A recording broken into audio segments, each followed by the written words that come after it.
ថ្ងៃដែរខ្ញុំមានទិញនិចបន្តិចបន្តួចសម្រាប់ចែករំលែកបងប្អូនទាំងអស់គ្នាទាក់ទងជាមួយនឹងការបង្កើតត្រីក្រំពូជកាចដើម្បីឲ្យការបង្កើតទទួលបានជោគជ័យនិងសល់កូនច្រើនបងប្អូនអាចតាមដានទស្សនាវីដេអូខ្ញុំរហូតដល់ចប់ធានាថាបងប្អូននឹងធ្វើទៅទទួលបានជោគជ័យនិងសល់កូនត្រីច្រើនជាដំបូងបងប្អូនត្រូវដឹងពីប្រភេទហ្សែននិងប្រភេទចរិតរបស់ត្រីក្រំវាមានពីរប្រភេទទី1គឺប្រភេទពួកខាំទី2គឺប្រភេទពួកលម្អប្រភេទពួកខាំនេះគឺថាវាពិបាកក្នុងការបង្កាត់បន្តិចដោយសារតែឈ្មោះវាកាចជាងមីញីហើយប្រភេទពួកត្រីតាំងវាអត់សូវជាកាចប្រហែលទេអញ្ចឹងវិធីសាស្ត្រក្នុងការបង្កាត់ឬក៏តិចនិចតិចតួចក្នុងការបង្កាត់ហ្នឹងគឺវារៀងខុសគ្នា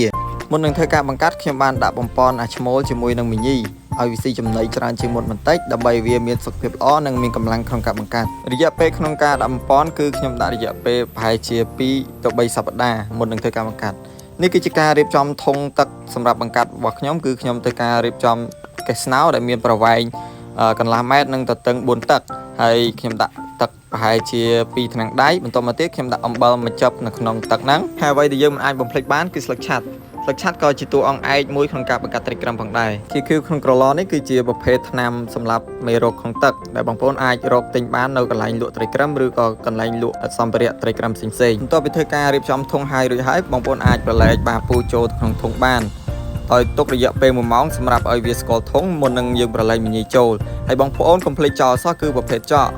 កវាជួយសម្អាតទឹកនិងជួយឲ្យកូនត្រីពេលញាស់ឡើងអាចតោងរឹសវានិងអាចដេកនៅលើរឹសនឹងបានជាកិច្ចបន្ទាប់យើងធ្វើការប្រឡែងមីញីទៅក្នុងធុងប៉ុន្តែបងប្អូនមិនអាចប្រឡែងផ្ទាល់បានទេយើងត្រូវមានកំប៉ុងមួយសម្រាប់ធៀបវាសិនទិញន័យក្នុងការធៀបនេះគឺសឹងថា 90% ហើយដែលបងប្អូនដែលជាអ្នកបង្កាត់ត្រីក្រំគឺគាត់ធ្វើ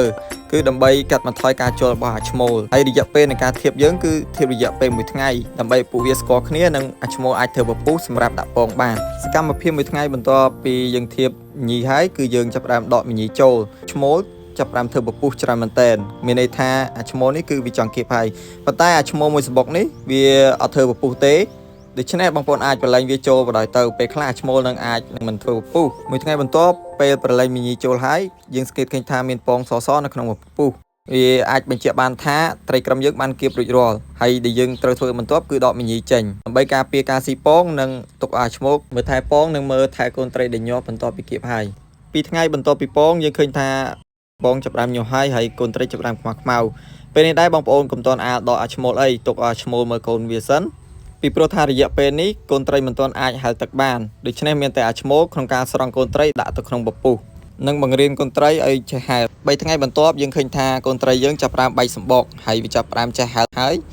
ដំណាក់កាលនេះបងប្អូនអាចជ្រើសរើសចំណីដូចជាប្រភេទចៃទឹកក្រហមឬក៏អាទីមៀដែលជាចំណីសម្បូរដោយប្រូតេអ៊ីនក្នុងវីដេអូនេះខ្ញុំបាទជ្រើសរើសចៃទឹកក្រហមដែលសម្បូរទៅដោយប្រូតេអ៊ីននិងវីតាមីនសម្រាប់ការលូតលាស់របស់ត្រីក្រំបងប្អូនអាចដាក់សំលមមក្នុងធុងត្រីដើម្បីឲ្យកូនត្រីក្រំយើងធ្វើការចឹកស៊ីចំណីចៃទឹកក្រហមនេះយើងអាចទុកឲ្យឈ្មោលរយៈពេល5ថ្ងៃបន្ទាប់ពីញាស់និងអាចទុកកូនត្រីដល់ធំក៏បានពីព្រោះថាឈ្មោលខ្លះវាអត់ស៊ីកូនទេហើយតែបងប្អូនច្បាស់ថាឈ្មោលយើងមានសុខភាពល្អនិងមានអាយុកាលសមរម្យសម្រាប់ការបង្កាត់អរគុណបងប្អូនសម្រាប់ការតាមដានទស្សនាវីដេអូខ្ញុំរហូតដល់ចប់ជូនពរបងប្អូនសុខភាពល្អសំណាងល្អទាំងអស់គ្នា